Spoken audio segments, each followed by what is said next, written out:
welcome or welcome back to my channel. It's the end of February, so I wanted to do another monthly movie favorites video, and this time I'm going to tell you what my least favorite movies were as well as my favorites, because as much as I love talking about movies that I really enjoyed, I also love talking about movies that I really hated. In the month of February, I watched 22 movies, which is 2 more movies than I watched in January, despite February having significantly less days. Out of those 22 movies, I've narrowed it down to my 5 favorites, which is really hard for me because I'm bad at picking favorites, but I subject myself to this every month because I'm trying to get better at it. So, my 5 favorite movies in no particular order. Starting off strong, we have the first movie that I actually watched in February, which was But I'm a Cheerleader. This movie is about a high schooler named Megan who gets sent to a sexual redirection or conversion camp by her parents because they suspect that she's a lesbian, even though she was very adamant that she could not be a lesbian because she has a boyfriend and she's a cheerleader. And she might think about other girls when she's kissing her boyfriend and fantasize about her teammates on the cheer team, but that doesn't mean anything. Everybody does that. So she goes to the summer camp with all of these other gay and lesbian teens, and she first has to admit to herself that she is in fact a lesbian. Everyone else there has already admitted that they're gay and they are moving on to the next steps of their conversion to becoming straight. And while she's there, she meets a girl named Graham who is kind of opposite her, more alternative, dark hair, more of a lesbian stereotype, and they become closer, they start being friends, and there's a bit of tension. You can tell, even though Megan does not want to admit it still. It's there, and the entire movie is very pretty and color coordinated. I love the set design and the costumes. All of the girls are always wearing these like pink button-up shirts with a pink skirt, and then the boys are wearing like a blue shirt with blue shorts. And then all of the rooms in like the house that they're at are all color coordinated, so like the entire room will be blue, and then you'll see the girls in their pink outfits doing like vacuuming or something, and like everything in the room is the exact same color, and I just think it's really pretty and cool and like contrasty. And then you'll see the group, and then all the girls will be in pink and all the boys will be in blue, and they're just like standing beside each other, and it's just really pretty. I don't know, I just liked the colors and the design of the entire house that they're staying in. And you would also get kicked out of the camp if you got caught doing gay activities. So like 2 boys were caught making out.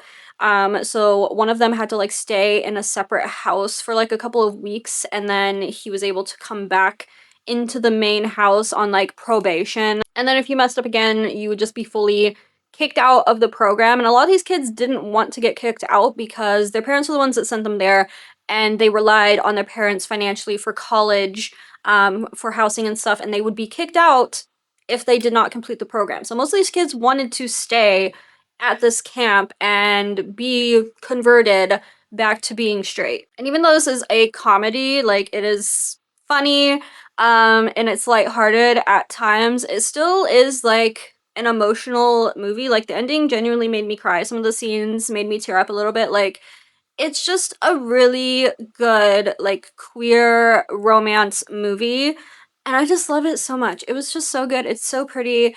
I love all of the characters and just the design of it and the story and everything. It's so good. It's so good. Next up, we have Bottoms, which is another queer comedy. We have a little bit of a theme going on here. It's about PJ and Josie, who are 2 lesbians, and they're not very popular in school. They're kind of outcast, not because they're gay, just because they're not very cool, and not considered attractive. It really has nothing to do with the fact that they're lesbians, which I kind of like that. I like that they're not outcasts just because they're gay. Like nobody cares that they're gay, they're just not cool. And they both have crushes on like the 2 most popular girls in school, so in an attempt to become more cool and well liked and to try and get girlfriends and get laid, basically, they form essentially a fight club under the pretense that they had went to juvie and they fought people and almost killed people, and they were like super tough, and they were going to teach girls how to defend themselves, how to fight, how to stick up for themselves. It was more of like a female empowerment sort of club, but it kind of gets more into they're just beating the shit out of each other. And at first it was mostly other uncool outcast girls who were joining, which was not their intention at all, but eventually the popular girls do join their club, and they actually form a really nice like friendship group and bond with all of these girls doing this fight club. And I thought this movie was genuinely so funny, and it had this sort of like Gen Z kind of humor that I wanted from Bodies, Bodies, Bodies when I watched that, because everybody was saying that it was so funny. Bodies, Bodies, Bodies was so funny, and it had really good representation of Gen Z humor, and like it did at some points, but it just wasn't my favorite. It wasn't what I thought it was going to be. Bottoms is what I wanted from that movie, which is funny because the main character PJ is played by Rachel Sennott, who also was in Bodies, Bodies, Bodies, and she was my favorite character in that movie. And I think she did an amazing job in Bottoms as well. The next movie is another comedy, which I feel like is weird because I usually watch a lot of horror movies, but I watch a lot of comedies this month, which isn't a bad thing. Sometimes you gotta switch it up a little bit. But I finally watched Lisa Frankenstein, and I don't know why it took me so long to watch this movie. It was so good. Lisa Frankenstein is about a girl in high school who lives with her dad, her stepmom, and her stepsister. They just moved to like a new high school, and she's not really super sociable. She was kind of selectively mute for a while. She didn't really talk to anybody after her mom died in a home invasion. And her stepmom's pretty awful and doesn't really like her, which doesn't make her situation any better. Her stepsister's like fine. She's just like a typical popular girl. She's a cheerleader, but she's well-meaning. She's trying to help Lisa adjust more and like make friends and stuff. And Lisa likes to frequent a cemetery that's rumored to be haunted, and she has a particular fondness for one gravestone that has a statue of a man who died in like the 1800s, and she hangs out there quite often. And while she's at this particular gravesite, she'll talk to him, she'll tell him about her day, and at one point she says something along the lines of, "I wish I could be with you," meaning that she wanted to be dead in the ground with him. But they have a storm and lightning strikes this grave and reanimates his corpse. So this corpse, having heard Lisa say that she wished that they could be together, goes to her house. After a brief little chase scene of him crashing into her window and them running around, she finally sits him down and realizes that it's the guy from the statue at the gravesite that she's been talking to. She ends up hiding him in her closet in her bedroom. And because he's a corpse and he's been dead for over a century, he's got a few parts missing. He's missing an ear, he's missing a hand. So they end up kind of doing a little murder to find these pieces for him and put them back onto his body. For his body part that he gets back is his ear, and he actually ends up killing her stepmom to get it back because her stepmom is kind of an asshole and she sucks, and she is blaming Lisa for all of these things going on, saying that she's crazy and that she needs to be like put in a mental institution. And so he kills her and takes her ear. And Lisa's super chill with that actually, and helps him sew it back on and buries the body. And obviously just sewing the body parts back onto him isn't going to make him work. So they realize that the lightning that struck his grave was what brought him back. So they end up sticking him into a tanning bed that's a little bit faulty. We see this in the beginning. Lisa uses it because her stepsister says that she's too pale and she needs to tan, and she gets shocked.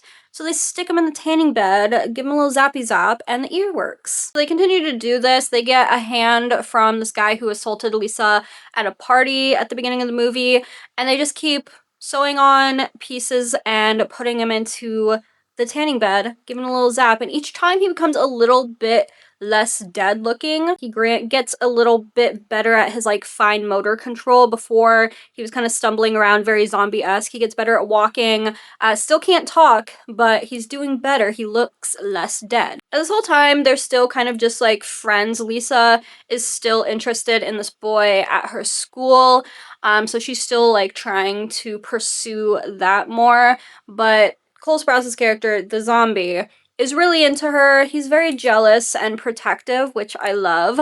And by the end of the movie, she does realize that the guy that she was going after is kind of dickhead because he's sleeping with her sister, her stepsister. Kind of a dick move on both of their parts. But that's okay because her little zombie boyfriend cuts off his thing. Cuts it off.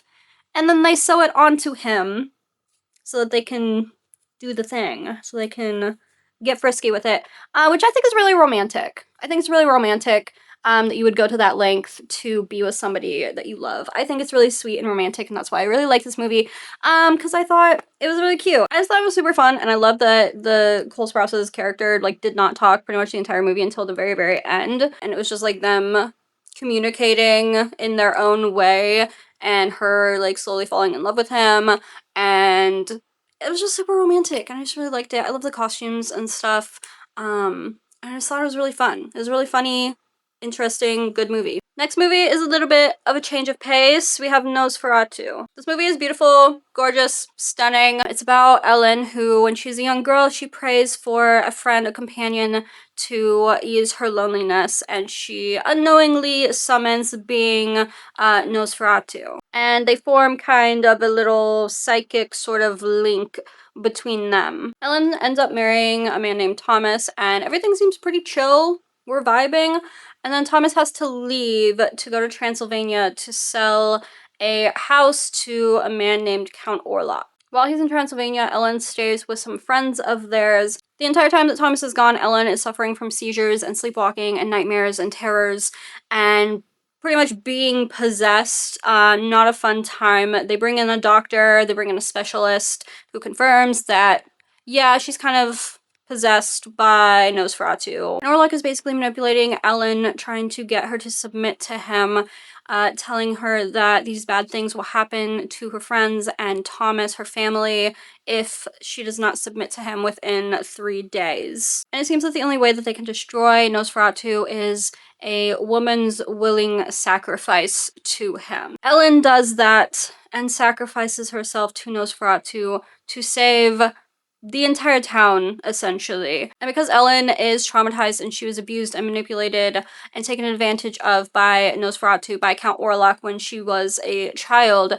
she has this internal conflict the entire movie of she is disgusted by him, she doesn't want him, but she also feels a pull towards him because of what he did. She finds him alluring and she is fighting this internal struggle of what she is feeling and that she shouldn't feel that way, but she does. And I just think it's really interesting and can be really relatable to some people. Like, she has these desires that she shouldn't have, that she can't really share with anybody. And I just think it was really well done. It's a really good story, and I really, really like this movie. And lastly, another change of pace back to more of a comedy, we have Cannibal Mukbang. In this movie, Mark, who's kind of socially awkward, not great with women, meets Ash at a gas station, and she ends up backing up into him with her car and taking him back to her place to apologize and ask him to please not call the cops on her. And while he's there, she ends up feeding him and telling him that for a job, she does mukbangs online. So she eats food in front of the camera for people. And they kind of hit it off. She gives him her number and he kind of puts off calling her because he's awkward and weird and just doesn't think that she actually likes him. But eventually Ash does message him and they end up hanging out, they hit it off. He takes her to a restaurant for a date and she starts acting kind of weird. She's like being really rude. Before this, she was super bubbly, happy-go-lucky, kind of manic pixie dream girl kind of person. But while they're at this restaurant, she's acting very cold and off-putting and rude. And then she randomly tells him that he needs to go. Tells him to get out of there, you need to go, you need to leave. And while he's leaving, he sees another man come and sit at the table with Ash. He's obviously upset about this, thinks that she is just like leading him on, doesn't actually want to date him. So he goes to the park and starts drinking and sees Ash with this man. And the man is not a good guy off the bat. He is trying to assault Ash, pushes her down onto the ground, but she ends up breaking his arm and then killing him and then eating him. She starts eating him in the park. And Mark comes over and is like, hey, what's going on here? And Ash obviously did not want him to see that, but she asks for help taking the body back to her house, and Mark agrees because Mark is in love with her and wants to help the hot cannibal lady. So they take the guy's body back to Ash's house, and Mark discovers that, yeah, the food that he ate, that was human meat, and that's why he's been feeling sick. Ash explains that she only kills bad men, like evil men who have abused and murdered women, so she goes on dates with them and then kills them so that she can eat them. So Mark leaves, doesn't talk to Ash for a while. He keeps getting sick and throwing up, so he eventually calls Ash and she explains that, yeah, you kind of just have to keep eating human meat. Like, you're just gonna keep feeling sick and you're not gonna feel full off of normal food anymore. So he goes back to her house and she gives him some meat and he eats that and kind of agrees to help her with killing these really bad men. One day Mark asks if they can go on like a movie date, go watch a movie, because Mark really likes movies and stuff, and she's like, no, we have something to do tonight, like we've got business to take care of. And she ends up bringing a man back to her house, and it's Mark's brother, because Mark's brother is kind of a bad person. Like, you meet him and he just kind of seems like an arrogant, kind of not great guy, is cheating on his wife and stuff, but no, he's like actually evil and has killed women, and assaults them fairly frequently. So Mark sees that it's his brother and tries to get Ash to stop, and they end up taking his brother down into the basement, tying him up, and Ash wants Mark to kill his brother. Obviously, his brother is begging and pleading for him to not do that. And Mark doesn't. Mark sets him free, which I thought was pretty lame. It's kind of the only thing I didn't like about this movie. I wish that Mark would have just killed him because he's a bad person and I don't care that it's your brother. Mark's brother runs upstairs and Ash tackles him and bites his ear off, which was pretty cool. And then Mark comes up and knocks Ash out so that his brother can get away, which is really lame, whatever. But it's fine because Ash kills Mark in the end with like an axe. It was a good movie. I wish that the ending would have been like different and Mark would have just killed his brother because he was like a ride or die and he was in that shit with Ash. But he didn't do that, so I did take a star point off for that. I feel like it would have been a 5-star, honestly, if he would have just killed his brother and then like ate him. I feel like that would have been really cool, but he didn't do that. But all in all, I thought it was a really good movie. I thought like the visuals and stuff of like the organs and the meat and stuff, like it looked really pretty. Like it looked good. They did really good at making it look like almost appetizing, like even though it's organs and human meat and stuff, like obviously gross, but like it looked really good when they were eating it, okay? Sorry. The acting wasn't amazing the entire time and there was some like clunky bits of dialogue that felt a little weird. You could tell it wasn't like a big budget movie, but I like those sometimes. I thought it was fun. And I love movies where women kill really shitty men. One of my favorite genres. I love female rage. I love women getting revenge for things that men have done to them or done to other women. And those are my top 5 favorite movies for February. Now, moving on to my least favorite movies, because I love talking about movies that I didn't like, and I especially love talking about movies that are super popular that I didn't like, which is both of these movies. The first one is Eyes Wide Shut. I decided to watch this near like Valentine's Day because it is a psychosexual sort of movie, and I love those, and I thought, yeah, let's watch a fun little sexy weird movie for Valentine's Day. Unfortunately, it was the most boring movie I think that I have ever watched in my life. First of all, movie is nearly 3 hours long and it feels like nothing is happening the entire time. I literally had to take a break in the middle of watching it, which I never do with movies. Like, I never stop a movie halfway through or a quarter way through and just like go do something else and then come back to the movie. I never do that. I watch a movie straight through. I had to pause this movie because I was like, I'm so bored right now. The movie is about a couple who just like they seem pretty unhappy in their relationship, and they're both kind of shitty people, but the guy basically is told by his wife that she had wanted to cheat on him when they were on vacation one time, but she didn't, but she fantasized about being with this guy at the resort that they were at, and he kind of discovers that women also have sexual desires just like men do. Like he realizes that for the first time and spirals the rest of the movie because of this realization. And he wants to cheat on his wife, but he just doesn't have the courage to do that. So he never actually cheats on her. He gets like real close, and then never actually does it. And it's basically 2 hours and 40 minutes of this guy just walking around the city and like almost hooking up with women and then not doing it and then almost doing it again and then not doing it. And then he goes to this like weird sex cult party thing, which is basically just a bunch of people in robes and masks doing stuff while other people watch. Like the most basic, vanilla, boring, kinky thing that you could possibly think of. And like that was kind of just it. Like it was just boring. And I couldn't get into it. It has like a 4.2 or 4 stars on Letterboxd, which was really surprising to me because I didn't I didn't like it. I thought it was boring and uninteresting and not that sexy, not that kinky, not that psychosexual. Like, it was just a guy that wanted to cheat on his wife but never actually did it.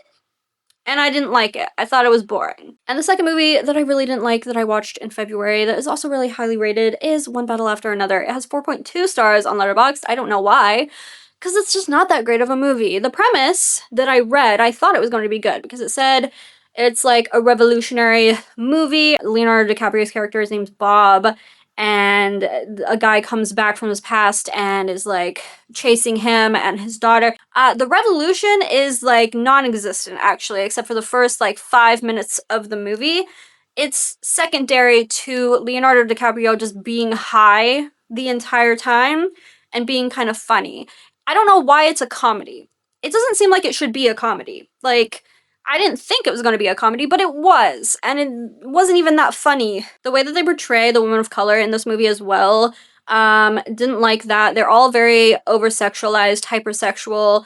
Leonardo DiCaprio's character, Bob, his, like, wife or girlfriend in the movie is just constantly trying to have sex with him, constantly trying to do things with him, even when there's like a bomb going off. She's like, yeah, let's do it before the bomb goes off. And it's just very hypersexual, over-sexualized for no reason, really. And then she also like rats out her entire team, all of the people that she was doing this whole revolution thing with, rats them out. And it just kind of felt like any other action movie that Leonardo DiCaprio would be in. Like, it just felt like nothing new. It wasn't revolutionary. It wasn't anything. It was just kind of boring and it wasn't that good and I didn't like it and I don't understand why everybody is hyping it up so much and ranting and raving about it and saying that it's like the best movie ever. If they had actually focused more on the revolution aspect and that whole thing and not made it into like an action comedy thing, I think it probably could have been an okay movie, at least a decent movie. But it wasn't. It was just kind of bad. It was kind of boring. It was just kind of nothing new. It was whatever. I didn't like it. And those are my February favorite and least favorite movies. Let me know if you agree or disagree. If you want to see all of the movies that I watch in February and all of the movies that I will be watching in the future months, you can follow me on Letterboxd. I will put the link in the description. And of course, if you like this video and you want to see more content from me, give it a thumbs up and subscribe to my channel. And I will see you in the next video. Bye-bye!